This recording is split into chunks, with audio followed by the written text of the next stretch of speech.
BoutonAnalyzer is software to analyze structural plasticity of axonal boutons based on time-lapse in vivo light microscopy imaging experiments.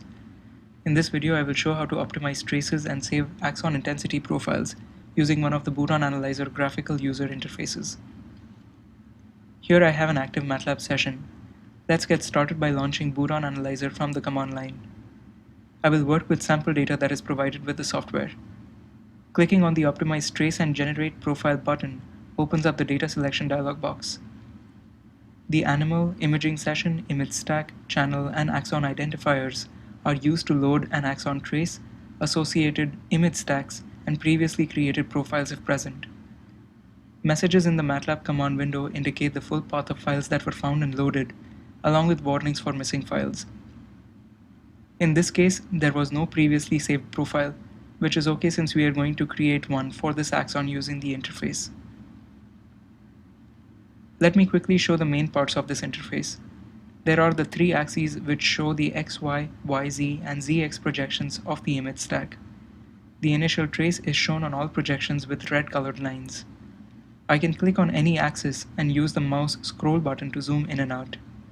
The arrow keys allow me to pan in different directions. The same can be achieved using the MATLAB Figure zoom and pan tools. Note that the keyboard shortcuts are disabled if any MATLAB Figure tool is active. Image brightness can be specified in the intensity range edit box. While I only have a single channel loaded in this case, if one loads multiple channels, the radio buttons to toggle between up to 3 different channels is enabled. The image can also be viewed with or without the trace overlaid on it using toggle buttons in the trace subsection. To see only image intensity within a set distance around the axon trace, choose the full or tube option. The initial trace here was obtained manually using NCTracer software that is developed by our lab and is available for download from the lab webpage. We can see that the initial trace has some small jumps, particularly in the Z direction. Optimization will help to smoothen out the traces and provide a better estimate of the axon center line. To do this, I will click on the Optimize Trace button. This operation may take some time to finish. Once completed, the displayed trace will be updated with the optimized trace.